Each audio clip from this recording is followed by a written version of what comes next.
Amigos y amigas, muchísimas gracias. Antes que nada, muchas gracias a Udeápolis también por la invitación, ¿sí? Para esta segunda parte de segunda sesión conmigo, ¿no? Que tocan este diplomado que vienen ustedes de Derecho Penal. Y bueno, como lo dijimos en la clase anterior, ¿no? En esta segunda sesión vamos a nosotros observar la famosa imputación objetiva. Y digo famosa porque últimamente está muy de moda. Es una institución que se extiende hacia muchísimas situaciones de la vida práctica y el primer ejemplo, creo, en ello es a nivel de los accidentes de tránsito, ¿no? Es una institución muy importante que lamentablemente en nuestro país no es de todo bien manejada. Y eso lo vemos, por ejemplo, en los accidentes, ¿no? Se parte de premisas equivocadas, como por ejemplo el hecho de que siempre el que choca por atrás pierde, ¿no es cierto? Lo cual no siempre es así, porque hay que aplicar reglas de imputación objetiva, o del supuesto de que en un accidente el que sale herido siempre es considerado víctima y el que no sale herido en un accidente de tránsito no es el investigado, ¿no? Que tampoco es necesariamente cierto, ¿no? El problema, pues, es que en nuestro país no se exige a los peatones de manera efectiva el cumplimiento de las reglas de tránsito, lo cual también genera, fíjense ustedes, muchísimos accidentes. Es más, se dice que los peatones son normalmente, en el 95% de los casos, quienes causan los accidentes de tránsito. Entonces, hoy vamos a ver todo esto en la imputación objetiva, sus alcances, el principio de confianza, todo lo vinculado a ese tema. Y antes de ello, vamos a recordar algunas cosas, ¿no? ¿Dónde estamos ubicados? ¿Cuál es el aspecto que vamos a desarrollar? Bueno, nosotros tenemos, recuerden ustedes, para los que siguen la teoría tripartita, tres categorías del delito: tipicidad, antijusticia, culpabilidad. Para quienes siguen la teoría bipartita, la tipicidad y la antijuricidad se ven en uno solo, que es la antijuricidad o el tipo global de injusto, el injusto penal, y la culpabilidad, claro, pero en cualquiera de los dos casos, siempre,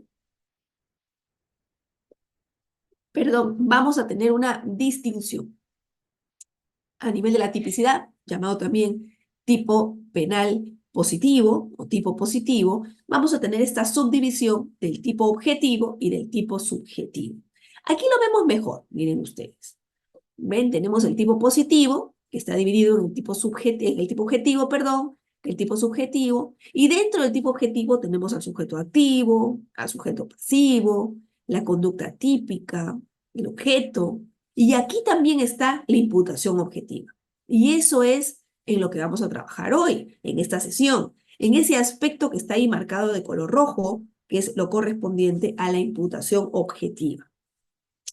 Y amigos, amigas, para hablar de la imputación objetiva, de esta parte objetiva del tipo, tenemos una serie de requisitos generales, ¿no? En primer lugar, el hecho debe encajar en la descripción literal del tipo penal, que justamente hace que una conducta sea imputable de manera ex ante, ¿no? Frente a la realización de un hecho que se ha materializado en el resultado. Pero además también tenemos que tomar en consideración que los tipos penales dolosos que exigen un resultado van a suponer siempre un análisis en torno a la causalidad y un análisis en torno a la imputación objetiva. Por esa razón, no podemos hablar de imputación objetiva si no entendemos antes a qué nos referimos con el tema de la causalidad. Y lo vamos a ver aquí. Miren, amigos. Vamos a ver aquí cuáles son esos criterios de imputación en los delitos de resultado. Y digo en los delitos de resultado porque las reglas de imputación en los delitos dolosos de resultado son distintas, por supuesto, a delitos, por ejemplo, por omisión o delitos de peligro abstracto, que son normalmente delitos de mera actividad, o delitos donde no encontramos un resultado en términos, o una lesión al bien jurídico en términos de resultado, sino en términos de peligro, ¿no? Por ejemplo, saben ustedes ahí la distinción entre los delitos de peligro abstracto, los delitos de peligro concreto, ¿no? Los de peligro abstracto son delitos en los que el legislador presume de alguna manera que ese solo comportamiento es de por sí peligroso para el bien jurídico. Por ejemplo, manejar en estado de ebriedad, lo cual genera una presunción juret de jure, que no admite prueba en contrario. El solo hecho de manejar en estado de ebriedad va a generar la atribución de responsabilidad penal. Ahí la imputación objetiva será distinta, ¿no? Lo mismo en los delitos de peligro abstracto, donde allí, a diferencia de los de peligro concreto, el legislador sí exige que el fiscal, para lograr conseguir una sentencia condenatoria, tenga necesariamente que probar que la conducta realizada por el sujeto era potencialmente peligrosa para el bien jurídico, ¿no? Y eso, pues, por supuesto, conlleva a una presunción jure de jure, ¿no? Que sí permite una prueba en contrario. El imputado puede probar que lo que hizo, en efecto, no generó un peligro o no es una acción potencialmente peligrosa para el bien jurídico, ¿no? Estos, pues, dos tipos de delitos son distintos a los delitos de resultado. Los delitos de resultado, nosotros tenemos un resultado concreto y hay que mirar qué fue lo que lo causó y, por supuesto, si a esa causa se materializó, o mejor dicho, si entre esa causa y el resultado, podemos entablar una relación de imputación objetiva. Por eso en esta sesión, amigos y amigas, vamos a observar primero la relación de causalidad, ¿no? Y la creación de un riesgo penalmente relevante o no permitido, o sea, prohibido, que se materializa en la producción del resultado, así como también los supuestos de aumento de un riesgo permitido que también se materializa en el resultado. Y por supuesto, a esto le vamos a sumar algunos supuestos de excepción que plantea el gran penalista de este siglo, ¿no? Que fue el profesor Klaus Roxin, que además también son muy valiosos porque son como excepciones a estas reglas. Por eso es que no podemos estudiar la imputación objetiva de manera completa si no manejamos también esas excepciones. Entonces vamos a empezar por el tema de la relación de causalidad y esta problemática del nexo causal. Fíjense ustedes, ante la pregunta de cuándo una conducta es causa del resultado típico, ¿sí? Se han dado diversas respuestas. Existen casos donde es bastante claro, ¿no? Que frente a un delito doloso, por ejemplo, una muerte, hay una causa clara y concreta. Por ejemplo, supuestos en los que una persona le dispara a otra, produciéndole la muerte. En ese caso será muy evidente que la muerte, el resultado muerte, fue producido por la causa disparo, ¿cierto? Y ahí no habrá mayor problema con el tema de la causalidad. Pero existen otras situaciones donde el tema no es tan claro. Por ejemplo, los casos en los que una persona atropella a otra, ¿no es cierto? Y esa persona no muere, es recogida por una ambulancia, pero en el camino la ambulancia choca y producto de ese choque mueren todas las personas que iban al interior de la ambulancia.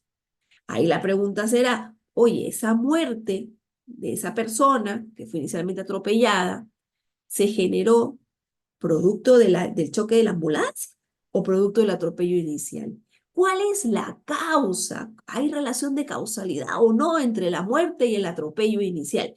Ya no es tan sencillo, ¿no es cierto? O habrá situaciones en donde, por ejemplo, el clásico ejemplo del libro, ¿no? Se nos dice, oye, mandé a una persona a una tormenta, ¿no? Con la esperanza de que cayera un rayo sobre ella y muriera, ¿no? Y eso efectivamente ocurre, o sea, igual, ¿no? Ahí realmente esa es la causa. O peor, con otros supuestos en donde, por ejemplo, construí mi casa e hice una fiesta, ¿no es cierto? Y el techo de mi casa se cayó.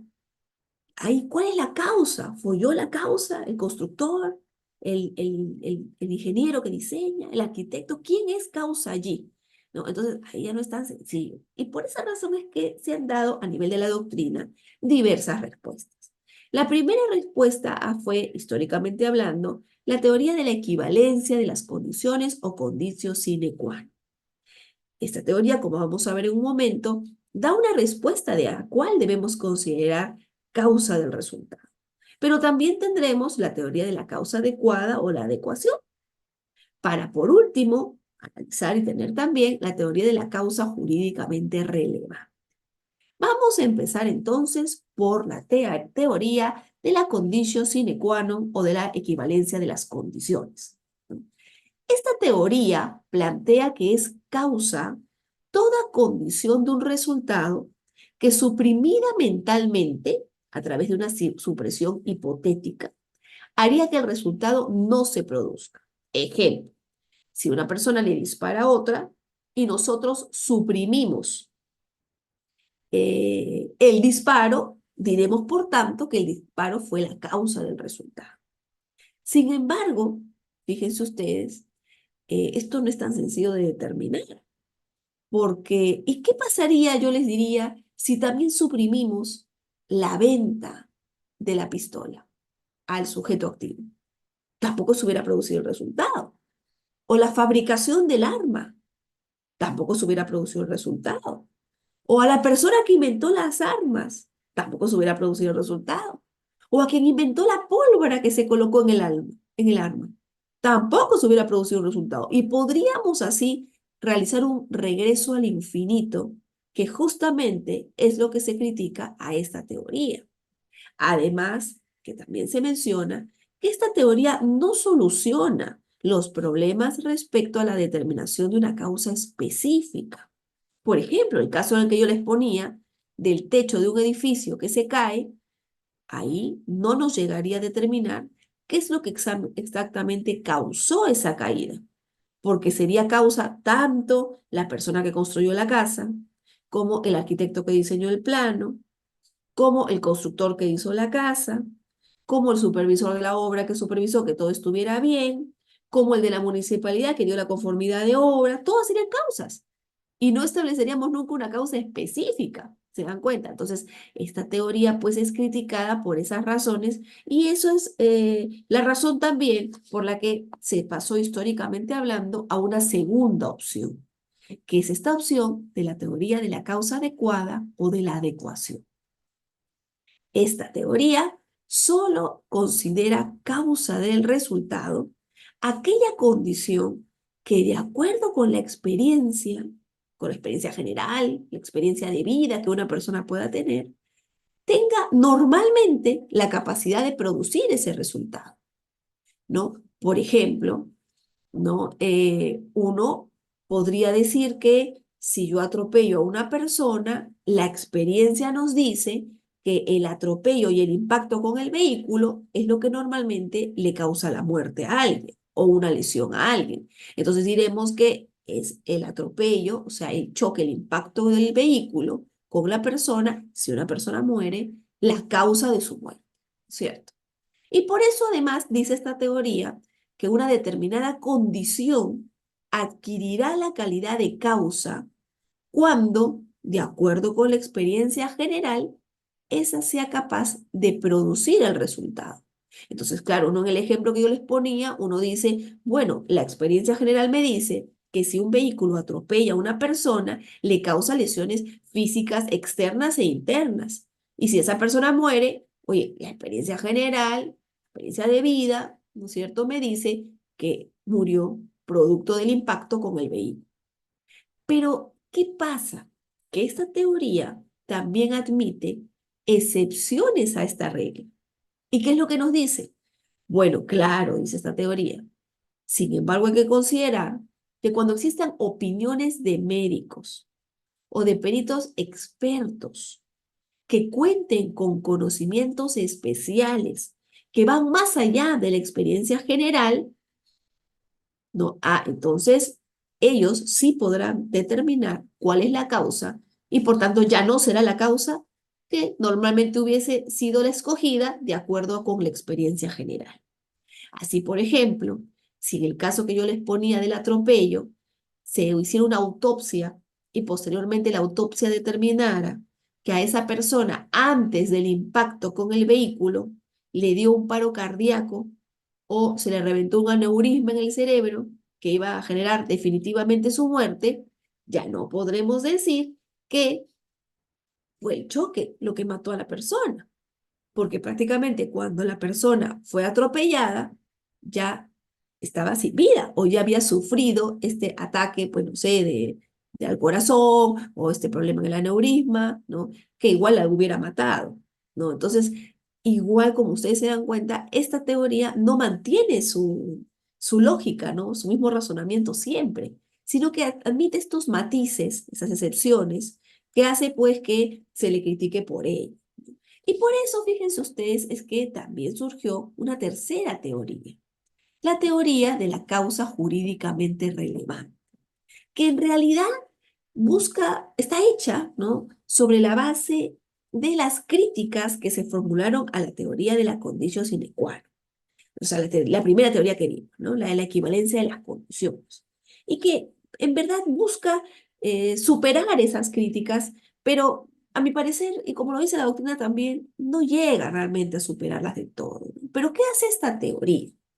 Esa teoría lo que hace es plantearnos o buscar una causa en el ámbito jurídico, darle a una causa un valor jurídico. Por eso plantea que si bien todas las condiciones pueden llegar a ser causas, ¿no es cierto? Porque todas son equiparables, todas son equiparadas. Por ejemplo, el que le entregó el arma, el que fabricó la pólvora, el que fabricó el arma, el que disparó, todas son equiparadas, ¿no? Lo que también nos dice es que no todas lo son en el sentido jurídico penal, porque no todas suponen la responsabilidad jurídico-penal del autor. Sin embargo, claro, o sea, en este caso, en el ejemplo que yo les puse, ¿no?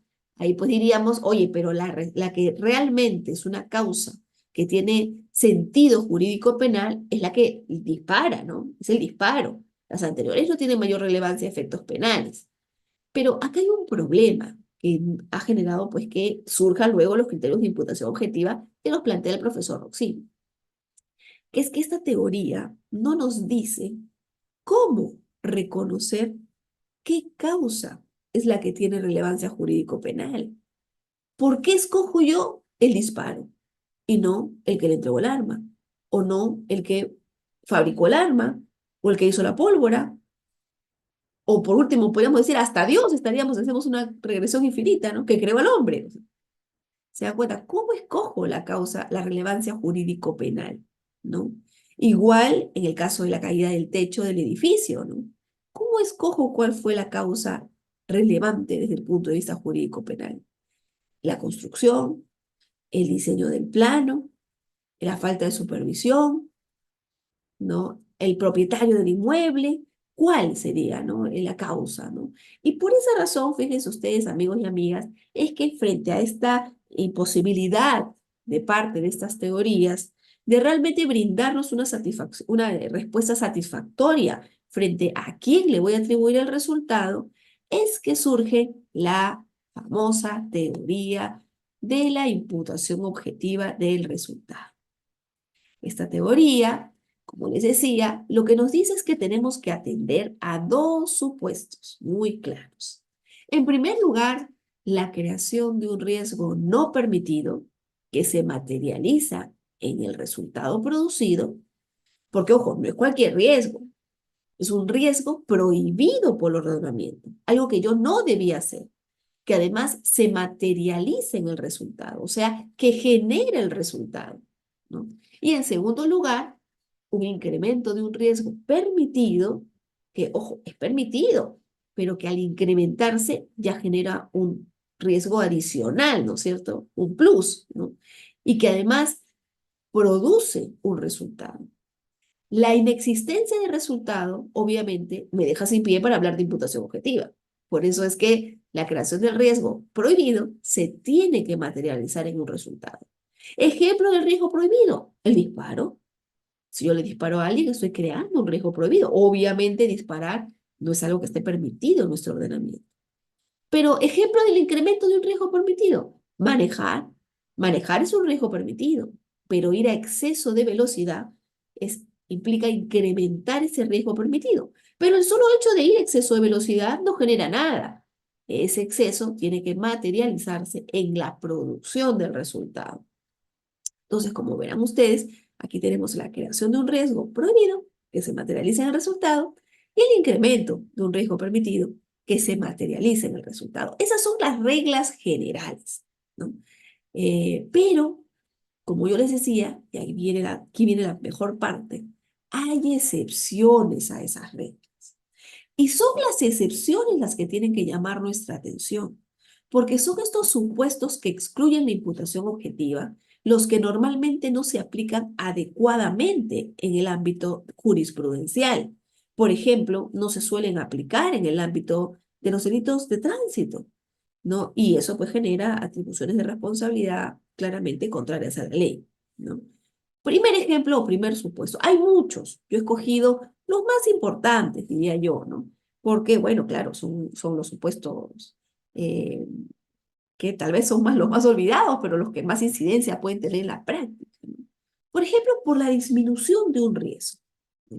Nosotros hemos dicho que se sanciona la creación de un riesgo prohibido. Pero ¿y qué pasa con las situaciones en las que el comportamiento del sujeto, la conducta del autor, del sujeto activo, disminuye el riesgo? Bueno, aquí pues vamos a encontrar todos los supuestos donde se mejora la situación del objeto de la acción. Por ejemplo, ¿no? ¿Qué pasa si una persona, ¿no? Está observando que una señora va caminando por una vereda y que una maceta se empieza a desprender de uno de los balcones de uno de los edificios por donde la señora va a pasar, ¿no? Entonces lo que hace pues es empujar a la señora, corre, empuja a la señora y al empujarla logra que la maceta no le caiga en la cabeza, sino que le caiga al costado. Y claro, la señora no es lastimada por la maceta. Sin embargo, producto del empujón, la señora se fractura un brazo. En esos casos la señora podría decir, oye, pero tú has creado un riesgo prohibido porque me has empujado y al empujarme has producido un resultado, que es el resultado de lesiones. Entonces, en ese caso, ¿por qué no podríamos decir que tú tienes responsabilidad penal? Pero en ese caso, no diremos que existe responsabilidad penal porque en realidad lo que el sujeto hizo fue disminuir el riesgo, ¿cierto? Disminuyó el riesgo y con eso evitó un resultado que hubiera sido mucho peor, como por ejemplo la muerte de la señora, ¿cierto? Entonces, ahí no puede haber imputación objetiva. Ese es un supuesto, fíjense ustedes, que de alguna manera excluye la imputación objetiva y termina constituyéndose como en una especie de excepción, ¿no es cierto? Que claro, a veces no es aplicada por las personas, pero que debería de serlo, sobre todo por los operadores de justicia, ¿no? Pero bueno, en fin, la idea pues justamente de este tipo de cursos que promueven nuestros amigos de Odeápolis es poder profundizar más en estas instituciones, ¿no? Y evitar esos errores que se generan producto del desconocimiento de la dogmática, porque eso no está en el Código Penal. Es algo que todos deberíamos de saber porque es parte de los principios de la teoría del delito, de la esencia de la teoría del delito, ¿no? Pero bueno, hay otros supuestos más, como el riesgo socialmente adecuado. Por ejemplo, ¿qué pasa en una pelea de box? En una pelea de box, ¿qué pasa si una persona noquea a la otra y la mata? Han habido casos, ¿no es cierto?, que han matado a uno de los contrincantes por un nocaut. Podríamos decir que hay una muerte que se ha producido obviamente por el golpe del otro boxeador y que esa muerte es o generadora de imputación penal de un homicidio. Y ahí diremos, bueno, pero se creó un riesgo prohibido porque se le pegó o se incrementó el riesgo permitido.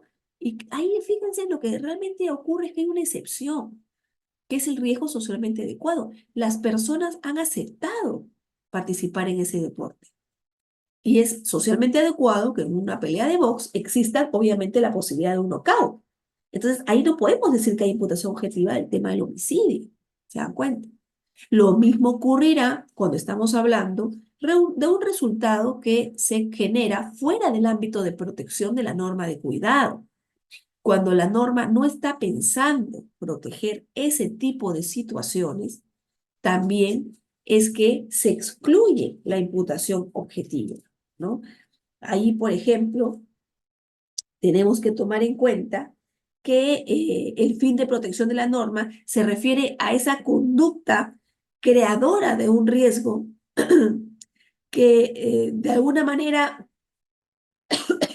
perdón, debe estar fuera, ¿no?, del marco de lo establecido por la norma. Toda norma surge con la idea de evitar ciertos comportamientos dañinos para la sociedad. Y la idea, pues, es que la norma nos sirva para evitarlos.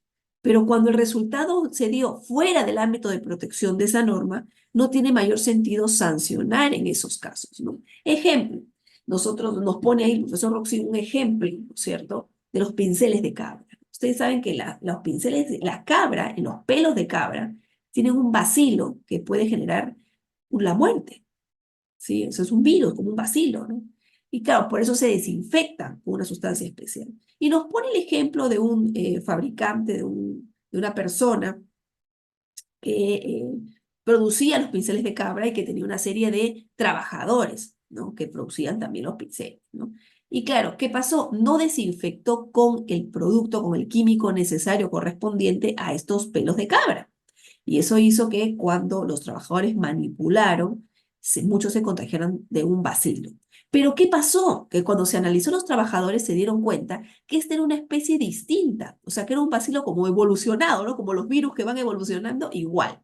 Y determinaron que aunque se hubiera generado la desinfección clásica que se exigía al empresario, los trabajadores igual se hubieran contagiado, ¿no? Entonces, oye, ¿cuál es la idea del ámbito de protección de la norma? Plantea el profesor Roxin, ¿no?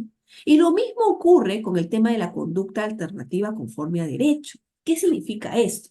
El profesor Roxin aquí nos habla, ¿no?, de una conducta alternativa que en realidad es la conducta correcta.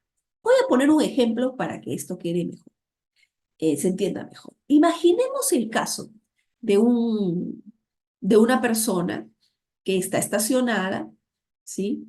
Y que desea retroceder para poder agarrar un mejor ángulo para estacionarse dentro de una cochera. Es una persona que se ha estacionado de manera, o sea, que la cochera está así, la persona se estaciona aquí atrás, y lo que hace es voy a retroceder un poco para mejor ingresar a la cochera. La cochera de su casa, imagínate. Y en eso viene a toda velocidad, gira en la curva de la esquina, de la cuadra, un motociclista que va con la cabeza agacha, distraído, mirando su celular. El carro retrocede despacio, ¿sí? Va mirando que no venga gente, deja pasar unos transeúntes, mira que no venga gente, retrocede, y en ese momento la moto llega, ingresa, y cuando el motociclista levanta la cabeza, es muy tarde y no logra evitar el impacto que se produce con el coche. Aquí, pues no, la pregunta es, si claro, la policía cuestiona, oye, pero en todo caso debió haber prendido sus luces de emergencia, se dice. Pues la pregunta es, si hubiera prendido las luces de emergencia, ¿se hubiera evitado el accidente? Y ahí el profesor Rossi nos dice, no, porque aunque hubiese prendido las luces de emergencia, lo cierto es que el motociclista igual no lo hubiera visto. ¿Se dan cuenta? ¿Por qué? Porque estaba mirando su teléfono. Entonces, en ese caso, la conducta alternativa correcta, conforme a derecho, que hubiera podido realizar el dueño del vehículo, no hubiera evitado el incidente, no hubiera evitado el resultado. Entonces, ¿qué es lo que nos dice el profesor Roxin en ese caso? Por tanto, ahí no puede haber imputación objetiva. Y hay otros dos supuestos muy importantes, pero también muy comunes, lamentablemente, en nuestro país, que son la autopuesta en peligro dolosa de la víctima y la puesta en peligro de un tercero aceptada por éste. ¿Qué ocurre en esos casos? Fíjense ustedes. La autopuesta en peligro dolosa de la víctima se refiere a todos los casos en los que la víctima se autocoloca en peligro, se autopone en peligro. Por ejemplo, cruza debajo de un puente peatonal. Claro, en esos casos, oye, si cruzas debajo del puente peatonal, tú sabes que hay un peligro, porque la idea es que cruces por arriba y te estás autocolocando en esa situación peligrosa. Si un carro en una carretera, por ejemplo en la Panamericana Sur, pasa y te atropella porque no te ve, ojo ahí, la culpa es, el resultado se produce por esa autopuesta en peligro dolosa, a propósito, hecha por la víctima. Porque el conductor, que además viene a alta velocidad en una pista en la que no hay mucha visibilidad, iba a ser muy difícil que lo viera. Entonces ahí la persona se está colocando en peligro. ¿Estamos? Ahí será la imputación exclusivamente atribuida a esa persona. O el ejemplo clásico del suicida, ¿no? Que se lanza de un puente peatonal, ¿no? Para generar su muerte. Obviamente ahí se ha autocolocado en peligro, No hay nada que el conductor pudiera hacer para evitar ese resultado, ¿no? O las personas, por ejemplo, que realizan actividades que saben que son riesgosas, pero asumiendo los riesgos que puedan generarse. Por ejemplo, quien sabe que debe manejar una máquina utilizando guantes, pero no los utiliza. O quien sabe que debe arreglar un cartel o un letrero de luz con un arnés, pero no se lo pone, porque, bueno, hay algunos que no lo quieren hacer, ¿no? En esos casos también estaremos hablando de una autopuesta en peligro dolosa de la víctima. Pero el profesor Rossi va más allá y nos habla también de una puesta en peligro de un tercero aceptada por este. ¿Qué cosa es esto de la puesta en peligro de un tercero aceptada por este? Son supuestos donde una persona acepta voluntariamente que otra la coloque en peligro. Ejemplo, yo sé que Lucho ha tomado alcohol porque hemos salido de una fiesta y le pido a Lucho que me lleve en su motocicleta a mi casa. Lucho me dice, oye, pero yo no quiero, no puedo llevarte porque yo he tomado alcohol, yo no pensaba manejarte, pensaba dejar mi motocicleta aquí. Pero yo le insisto y le digo, no, Lucho, tienes que llevarme porque yo no puedo ir sola a mi casa, por favor. Tú me prometiste que me ibas a llevar, ¿no es cierto? No va a pasar nada y si pasa algo, no te preocupes, yo asumo total responsabilidad sobre eso. Van en la moto, lamentablemente Lucho se queda dormido, la persona que va atrás, que normalmente es la que lleva la peor parte, sale disparada hacia adelante y fallece. Aquí muchos dicen, el profesor Rossi nos dice, oye, en este caso, el tercero conocía plenamente todas las condiciones del riesgo y a pesar de eso, consciente, acepta el riesgo. Al aceptar el riesgo, entonces está de alguna manera rompiendo esta regla de imputación objetiva del incremento de un riesgo permitido que se materializa en un resultado o la creación de un riesgo prohibido que se materializa en el resultado. Y en esos casos no podemos decir que quien conducía tiene la responsabilidad penal. Ven cómo todas estas excepciones tienen una aplicación muy práctica en diversos supuestos del ámbito penal, como por ejemplo los temas de delitos de tránsito, pero también muchos otros casos, ¿no? Donde hay una autopuesta en peligro o una puesta en peligro de un tercero aceptada por este. Todos estos, amigos y amigas, son ejemplos justamente de delitos en donde, eh, perdón, de supuestos, ¿no es cierto?, de donde la imputación objetiva no se aplica en su regla general, sino que se aplican estas excepciones, que lo que van a hacer es exceptuar y, por tanto, exonerar a la persona imputada por un problema de que no se configuran o no podemos hablar en su caso de imputación objetiva. Pero hay más cosas. Miren ustedes, por ejemplo, que lo que el profesor Proxín también nos plantea y también lo recoge el profesor Jacobs, ¿no? Que es el tema de el principio de confianza. También nos dicen, por ejemplo, que, bueno, este es uno de los criterios que integra el espacio del riesgo permitido, ¿no? Que es este tema de la actuación bajo el principio de confianza. Según este principio, una persona, nadie en realidad, tiene por qué partir de la premisa de la desconfianza. Lo que nos dice este principio es que una persona no tiene por qué partir de la desconfianza de que otros van a hacer mal o de manera irregular sus actuaciones, o de que otros actuarán de manera irregular, más aún si no tiene ningún elemento que le permita pensar en ello. Por eso, para esta posición, se parte de la confianza de que las personas actuarán conforme a derecho. Y este principio de confianza también hace que no pueda aplicarse o no pueda atribuirse la imputación objetiva. Y este principio se aplica en todo. Por ejemplo, en quien maneja, ¿no? Nadie maneja, ¿no?, con la idea de que las personas se van a pasar las luces, ¿no? O que no van a actuar conforme a las reglas de tránsito.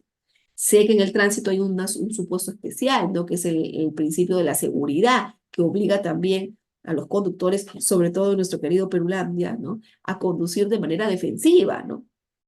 Pero lo cierto, pues, es que, por regla general, uno parte de la confianza de que las personas van a actuar conforme a derecho. Imagínense si nosotros partiéramos de la confianza, de la desconfianza de que todos nos van a robar. ¿Cómo caminaríamos en la calle? O sea, y a veces pasa, ¿no? Vamos a ir con la cartera, con todo. Entonces, claro, o no saldríamos a la calle. Entonces, la idea pues es que uno debe partir de la confianza. Esto lo observamos muchísimo, por ejemplo, en delitos contra la administración pública o también en delitos vinculados con empresas. A veces se parte de la premisa de que el solo hecho de que un trabajador al interior de una empresa o de que un funcionario público al interior de una entidad eh, trabaje ahí para decir que cometió un ilícito penal. Por ejemplo, si un ministro de Estado tiene a su cargo eh, a un encargado, un jefe de logística, ¿no es cierto? Como así como a otros cargos, y el jefe de logística decide coludirse con algún proveedor para perjudicar al Estado, a costa, por supuesto, de ganar una coimisión, ¿no es cierto? Por ello, ¿quién sería el responsable? Tendríamos que decir que es responsable tanto el funcionario público, el jefe de logística, como también el ministro, el titular del pliego. Y ahí la respuesta sería no, porque, a ver, el titular del pliego no puede fiscalizar y verificar cada uno de los actos que realicen los funcionarios públicos que están bajo su dependencia, porque bajo esa lógica, entonces el ministro haría toda la labor, no tendría empleados, ¿no es cierto? O sea, no tendría trabajadores a su disposición, a su cargo. ¿No? Entonces, eso es imposible, no le podemos pedir eso a una persona. Entonces, ahí el único que tendría que responder tendría que ser el funcionario público que directamente se coludió con el proveedor y que generó ese acto de colusión, ¿no? Ahora, esto, por supuesto, porque el ministro parte de la confianza de que el jefe de logística va a hacer su trabajo conforme a la ley, no recibiendo coimas. Pero distinto sería el supuesto si en algún correo el proveedor, por ejemplo, copió al ministro y le puso ahí que estaba pagando una coima o que estaba realizando algún acto irregular. Porque si hay algún indicio, algún elemento que le permita suponer o presumir a ese ministro de que algo raro está pasando, ahí ya se quiebra el principio de confianza. Y la imputación objetiva sí podría llegar a alcanzarle. ¿Por haber realizado un delito de colusión por acción? No. Sería por haber realizado un delito en calidad de comisión por omisión.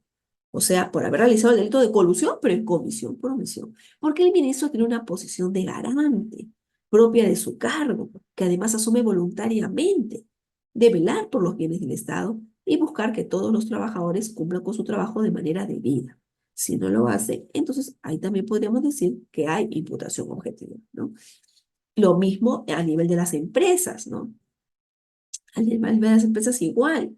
Si un empresario también eh, encuentra a un trabajador que está realizando algún acto extraño y se genera algún elemento, un indicio de que algo no está caminando bien, entonces allí ya el gerente no puede exonerarse y decir, ah, no, es que yo estoy bajo el principio de confianza.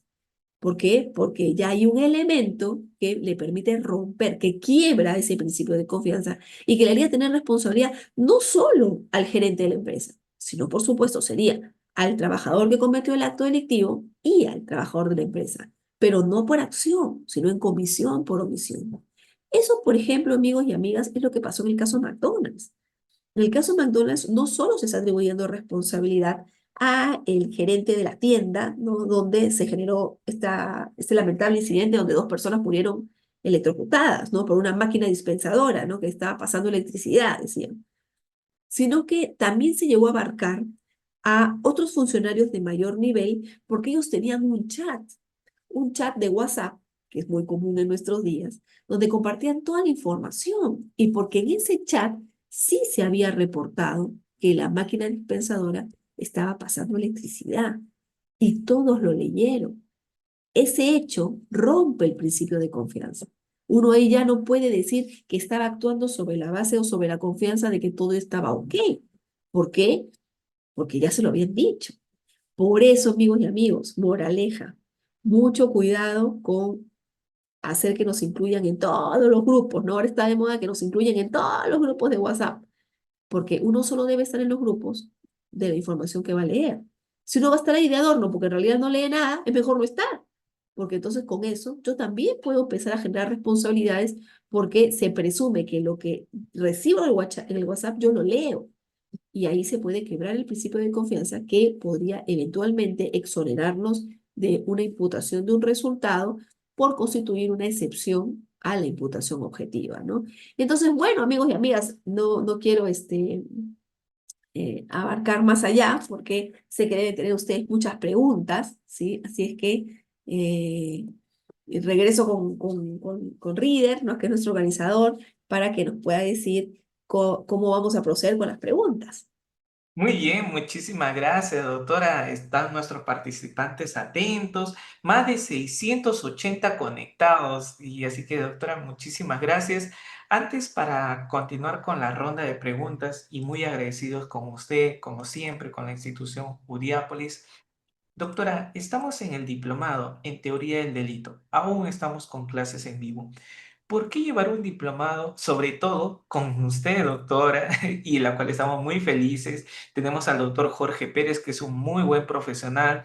Doctora, ¿por qué llevar el diplomado en teoría del delito y beneficios penitenciarios? Muchas gracias. Bueno, muy importante, Reader, porque este diplomado lo que hace es darnos las herramientas indispensables para poder plantear adecuadamente las diversas teorías que vamos a plantear en nuestros casos, ¿no? Como por ejemplo ocurre con la imputación objetiva, que es una institución que está desarrollada en los libros, en la dogmática, pero que no está desarrollada en el Código Penal, porque en el Código Penal se pone la regulación, la norma, pero ya el desarrollo, el estudio, el análisis dogmático ya se ve definitivamente en los libros, ¿no? En la dogmática. Y eso es lo que nos da la teoría del delito, la posibilidad de predecir, de generar predictibilidad en las resoluciones. Y bueno, en nuestro país también es a veces necesario hacer de alguna manera una labor, yo diría también académica, ¿no? Académica también con nuestros fiscales, con nuestros jueces, ¿no? Porque finalmente son ellos los que resuelven, pero a veces no necesariamente aplican adecuadamente las herramientas. Entonces, la idea es que nosotros podamos también ofrecerles esas herramientas para tener una mayor probabilidad de éxito en nuestros diferentes casos, Rive. Muchas gracias, doctora. Y ya para mi última pregunta, doctora, antes de darle pase al audio a nuestros participantes. Doctora, ¿cómo se siente? Ciertamente es la cuarta vez que le invitamos en la institución, la cual estamos muy agradecidos. Doctora, ¿cómo se siente dictar en Odiápolis? Gracias. Una extraordinaria experiencia, amigo Reader, porque, bueno, además a mí me da muchísimo gusto de que se promueva la ciencia del derecho penal, ¿no? Que se promueva este intercambio de ideas, esta posibilidad de capacitarnos permanentemente, porque eso es lo que se necesita en el ámbito penal, una capacitación permanente, ¿no? Y más aún cuando se hace a través de cursos estructurados, con un buen planteamiento de contenido, ¿no? Como los hace, pues, nuestra querida institución de Udeápolis. Muchas gracias, doctora Romy Alexandra Chancón. Estimado Jefferson, adelante, por favor, una pregunta. Gracias. Ya, muy buenas tardes, doctora. Gracias por una excelente ponencia. Y en cuanto a mi pregunta va justamente sobre un caso práctico que nos han planteado en la universidad. ¿Qué sucede si, por ejemplo, cuando las personas estando ebrias van, digamos, a una azotea y prácticamente ahí hay una pareja donde prácticamente al final, como en el lugar no hay barandilla ni nada, ni una zona de seguridad, caen de ese piso, es decir, a un segundo piso ahí es donde terminan cayendo? Ahí podría haber más que nada autopuesta en peligro porque las personas estaban ebrias, o habría un incremento más del riesgo jurídicamente permitido porque en ese lugar no estaba prácticamente con las debidas condiciones. Ujú. Hay que analizar ahí, mi querido Jefferson, el contexto, ¿no? Porque, a ver, si esa es una zona a la que no se debe acceder, porque es una zona que está cerrada para el público y ellos accedieron indebidamente, ¿no? Rompiendo las reglas del lugar, podríamos hablar de una autopuesta en peligro de las víctimas, ¿no? Porque ellas, sabiendo que no podían acudir, producto del alcohol, decidieron acudir y, claro, como no estaban los elementos necesarios para la protección, terminaron cayendo, ¿no? Pero sería distinto, por ejemplo, en ese mismo caso, si era un acceso o si se podía acceder a esa azotea, a ese lugar, por cualquier persona. Porque si es así, entonces los dueños del lugar tenían la obligación de garantizar que se tratara de un lugar seguro, ¿no? Que por lo que me vas contando no lo era, ¿no? Entonces, de eso básicamente depende, ¿no?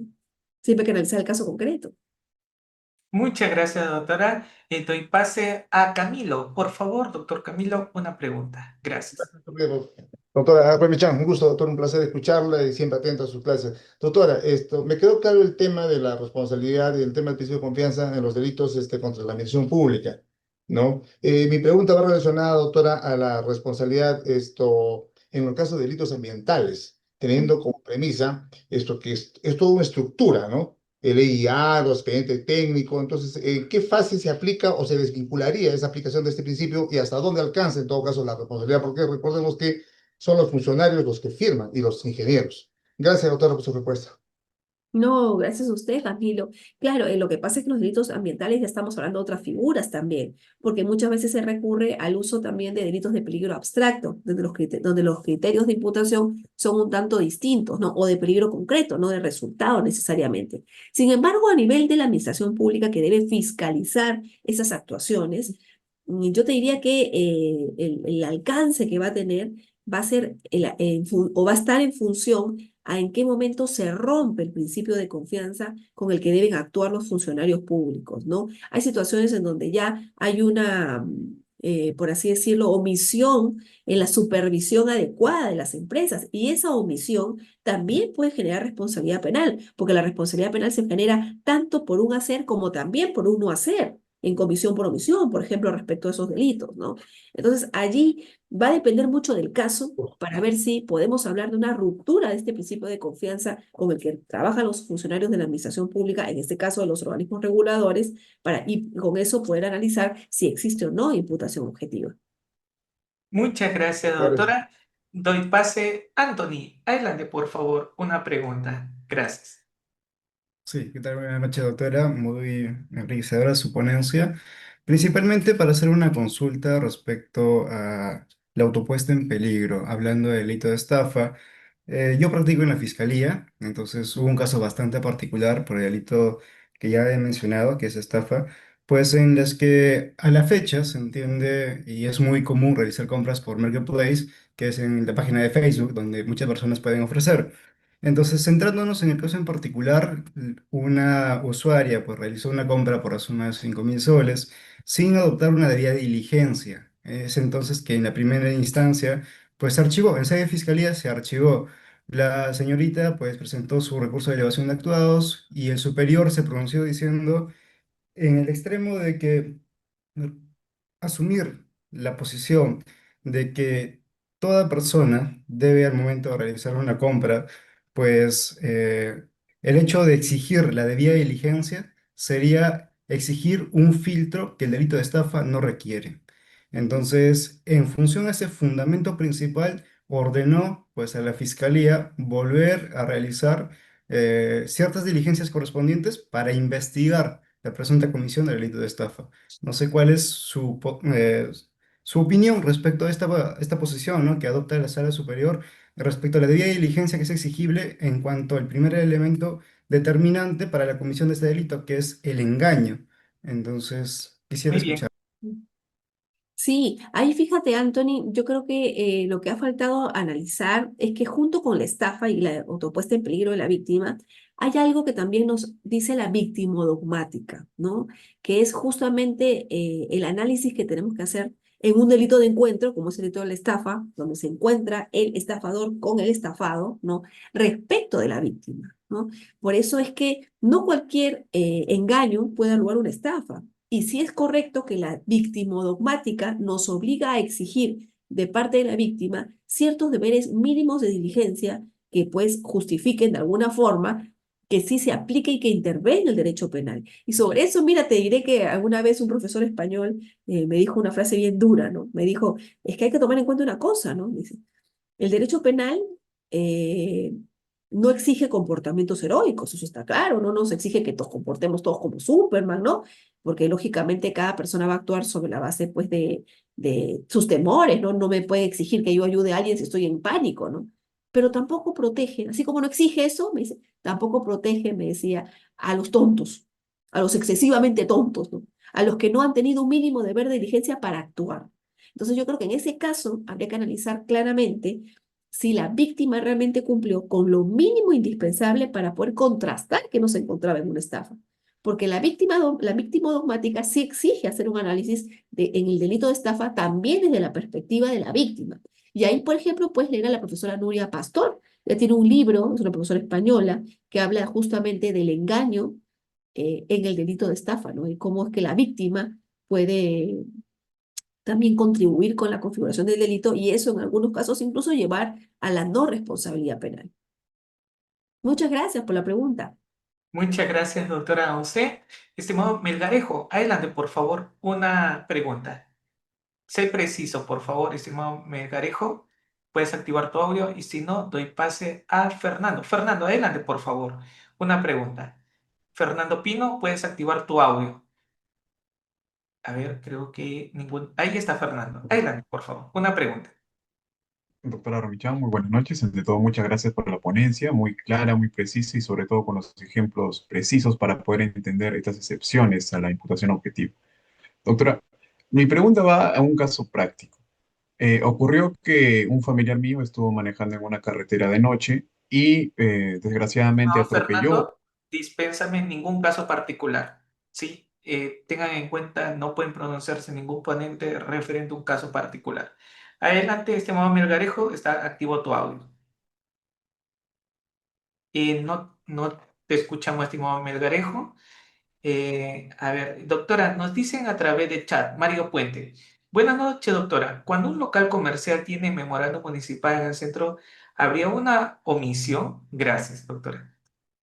A ver, no entiendo muy bien la pregunta, pero a ver, yo entiendo que si un local municipal tiene un memorándum o ha impuesto, imagino yo, un memorándum a algún establecimiento, o le ha dado algún tipo de llamada de atención, eso ya es un llamado para que el centro comercial,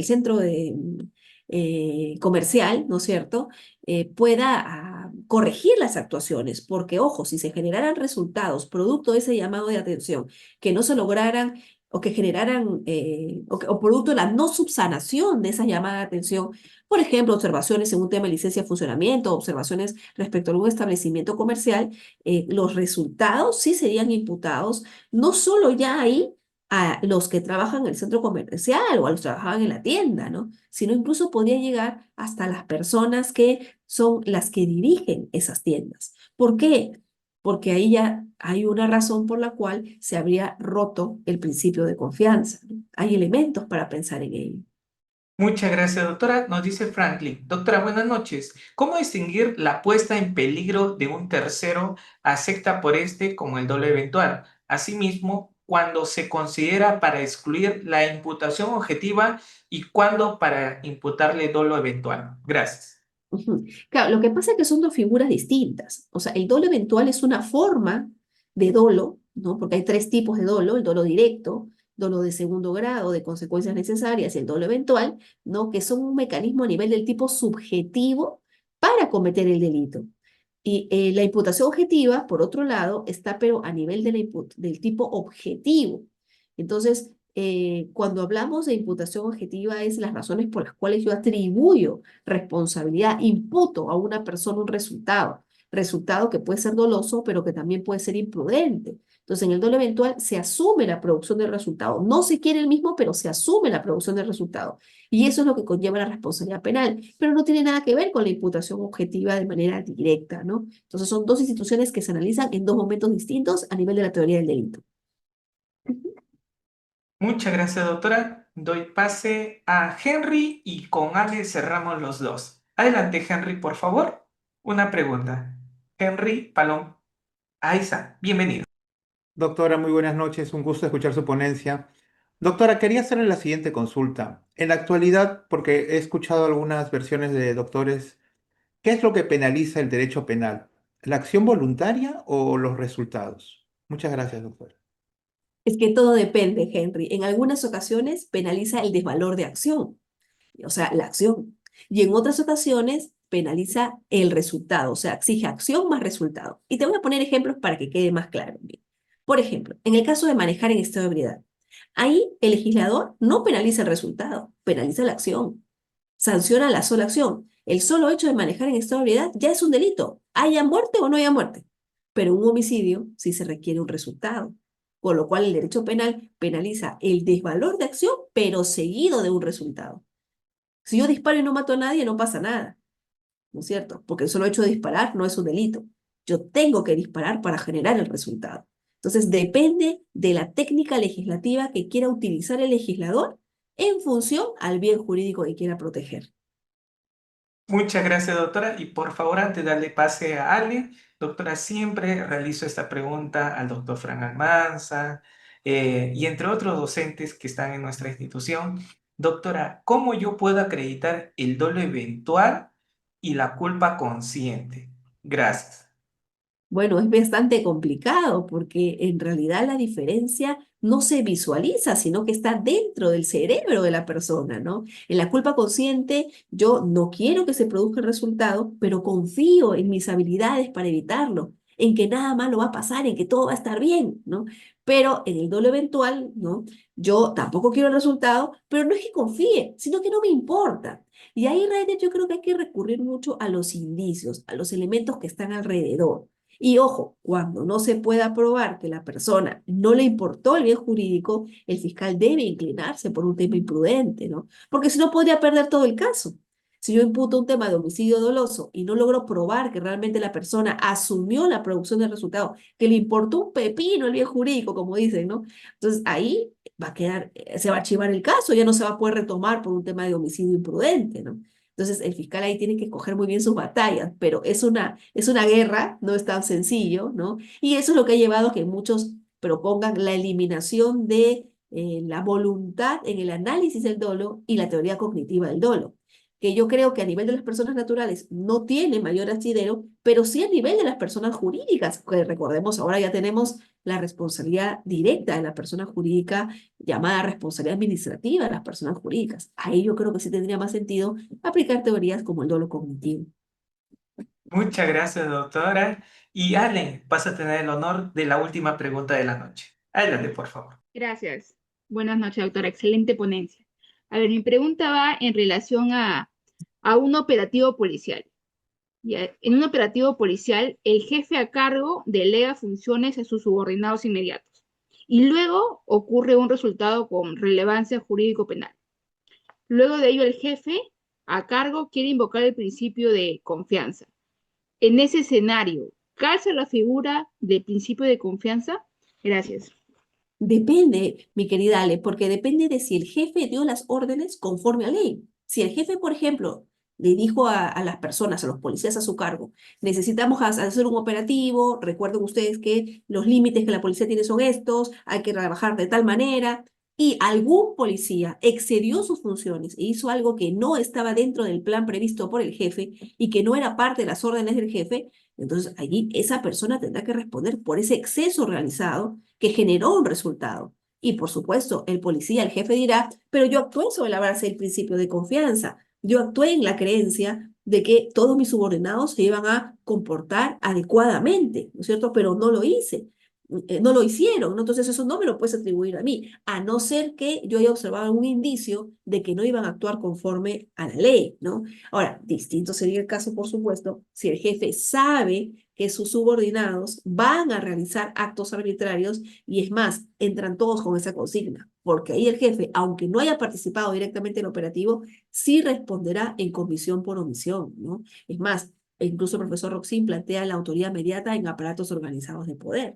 Y dicho sea de paso, Ale, me preguntan por aquí, en la última pregunta también en el chat, ¿no? Me dicen, ¿qué se puede leer sobre la imputación objetiva? Yo hoy les recomiendo varias opciones, ¿no? En el ámbito nacional tienen, por ejemplo, al libro del profesor Villavicencio Terreros, que en paz descanse, pero que era un magnífico dogmático que además explica muy bien este tema. Y, por supuesto, en el ámbito internacional está el maestro de maestros, ¿no? El profesor Klaus Roxin, que es el creador de la imputación objetiva, ¿no? Su libro Teoría del Delito, tomo 1, ¿no? Traducido por el profesor Miguel Díaz y García Colledo y otros, ¿no? Realmente pues es lo mejor que podemos tener en imputación objetiva y relación de causalidad. Muy bien, muchas gracias, doctora. Por algo usted es la mejor. Así que, doctora, gracias por sus sabios conocimientos a cada uno de nuestros participantes que han estado con cámaras activas y también interactuando con usted, doctora.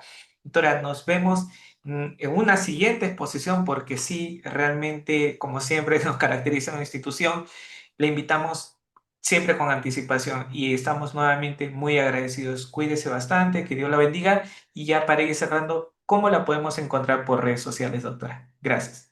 Bueno, me pueden encontrar siempre en las redes por LinkedIn o si no también en Twitter, ¿no? O si no también en la página web de mi estudio, Padilla Abogados.